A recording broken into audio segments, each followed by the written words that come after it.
புத்துநோய் வருது, சர்க்கரை வருது, ரத்த கொதிப்பு வருது, இதெல்லாம் நமக்கு தெரியும். நமக்கு ஏன் வருது, என்ன பிரச்சனைன்னு தெரியும்.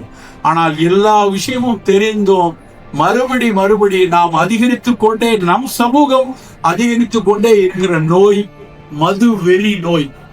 ஒட்டுமொத்த சமூகமும் மதுவை ஏற்றுக்கொள்ள ஆரம்பிச்சு. நான்லாம் எங்க வீட்டுல இருந்து ஸ்கூலுக்கு போற வழிக்கு 2 வழி உண்டு. ரோடு வழியா போகலாம், இன்னொன்று குளத்தாங்கிற வழியா போகலாம். குளத்தாங்கிற வழியா போனா சைக்கிள வேகமா போயிடலாம். ஆனா எங்க அப்பா அது போட மாட்டார். நான் ஒரு முறை குளத்து வழியா போயிட்டு வந்ததுக்கு வீட்டுல வெளியே நிப்பாட்டி வச்சிருக்காரு. எனக்கு தெரியும் உண்மையில நடந்தது. ஏன்னா அந்த குளத்து வழியா போனா வழியில ஒரு இடத்துல கள்ளுக்கடை இருக்கு. கள்ளுக்கடை வழியாக போனதையே குற்றமாக பார்த்த சமூகத்தில் தான் நான் வந்தேன். ஆனா இன்னைக்கு நிலைமை எப்படி இருக்குன்னு யோசிச்சு பார்க்க போனேன். பெரிய அளவில் மதுவத்தை ஏற்றுக்கொள்ளப்படுது. அதெல்லாம் இல்லைங்க, எங்க வீட்டுக்காரெல்லாம் இப்பெல்லாம் குடிக்க மாட்டாங்க. ஒரு சோசியல் ட்ரிங்கர், ஒரு புது டெக்னாலஜி வேர்டு, சோசியல் ட்ரிங்கர் எப்பவாவது குடிப்பாரு. அதுவும் வெளிநாட்டு சரக்குலாம். அது சில பேர், இன்னும் சில பேர் சார் நாங்க கட்டதெல்லாம் குடிக்கலாம் கிடையாது சார்.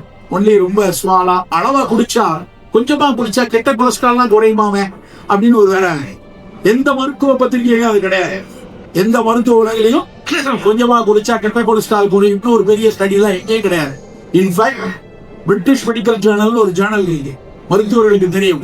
அவன் ஒரு 12 வருடம் கோஹார்ட் ஸ்டடி பண்ணிருக்கான். 12 வருஷமா எவ்வளவு குடிக்கிறாங்க, 6% ஆல்கஹாலா, 60% ஆல்கஹாலா, அப்புறம் குடிக்கும் போது கூட என்னெல்லாம் வச்சு சாப்பிட்றான், அதுக்கப்புறம் தீபாவளிக்கு குடிக்கிறானா, இல்ல தீபாவளிக்கு மட்டும் லீவ் விட்டுட்டு மற்ற நாள் குடிக்கிறானா, இதெல்லாம் கணக்கு பார்த்து ஒரு அறிக்கையை வெளியிட்டு இருக்காங்க. என்ன தெரியுமா? உங்களுடைய ஈரல் விலங்கல் ஹெப்படோசைட்ஸ், உங்களுடைய ஈரல் விலங்கலுக்கு அந்த ஈரல் சுருக்கம் ஏற்படுத்தக்கூடிய தகவமைப்பு இருந்தால் 100% ஒரு நாள் குடித்தால் கூட உங்களுடைய ஈரல் சுருக்கம் வருங்கிறது மறுக்கவே முடியாது. ஒருவேளை ஹார்ட் அட்டாக் ஆச்சு அப்படின்னா ஒரு ஸ்டென்ட் வச்சாலோ ஒரு பைபாஸ் பண்ணா இன்னொரு 15 வருஷத்துக்கு எந்த பிரச்சனைலாம் பேசிட்டு தெரியலாம், ஒரு ப்ராப்ளம் வராது.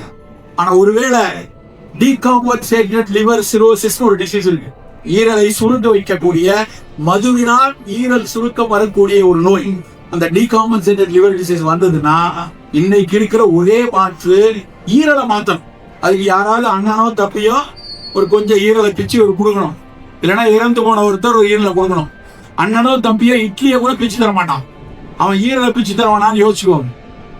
எனக்கு தெரிஞ்சு இந்த சம்பவம் நடந்த பல பேர்த்த கேட்டிருக்காங்க, அண்ணன் தருவாரான்னு. என்னங்க நீங்க அவர் ஈரலை எப்படி எனக்கு கொடுப்பாரு அப்படிதான் சொல்லிட்டு இருக்கான். அப்படியும் ஒருவேளை மாற்று அறுவை சிகிச்சை செய்யணும்னா 50 லட்சம் ரூபா வேணும், 40 to 50 லட்சம் ரூபா. அதுக்கப்புறம் குவாலிட்டி ஆஃப் லைஃப் சிறுநீரக மாற்று மாதிரி டக்கு டக்கு நடக்காது. 1008 சிக்கல்கள் இருக்கு. தயவு செய்து மதுவை ஒருபோதும் ஏற்றுக்கொள்ளாதீர்கள். பெண்களே, மது அருந்துபவர்களை ஒருபோதும் ஏற்றுக்கொள்ளாதீர்கள்.